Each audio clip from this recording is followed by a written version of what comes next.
में गुर्बत महंगाई उरूज पर। सोशल मीडिया इन्फ्लुएंसर्स की शाहाना जिंदगी काबिल-ए-दीद। यूट्यूबर रजब भट्ट ने कीमती गाड़ी खरीद कर सबको हैरान कर दिया। इंस्टाग्राम पर रजब भट्ट ने वीडियो शेयर की जिसमें उन्हें गाड़ी के शोरूम में दाखिल होते देखा गया।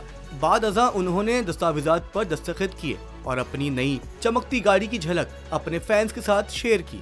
रजब भट्ट ने सोशल मीडिया पर अपनी नई गाड़ी के साथ वीडियोस और वीलॉग भी शेयर किया है। रजब भट्ट के वीलॉग में कंपनी के अमले को दावा करते सुना गया कि हमने इस गाड़ी को पाकिस्तान में सबसे पहले रजब भट्ट को डिलीवर करने का दावा किया था और ये गाड़ी सबसे पहले उन्हें ही डिलीवर की जा रही है। रजब भट्ट की इस नई गाड़ी और इसकी कीमत से मुतालिक सोशल मीडिया पर मुतादिद पोस्ट शेयर की जा रही हैं, जिनमें ये दावा किया जा रहा है कि रजब भट्ट की इस आलीशान गाड़ी की कीमत 10.7 मिलियन है, जबकि कुछ सार्फिन का दावा है कि इस गाड़ी की कीमत 17 मिलियन है।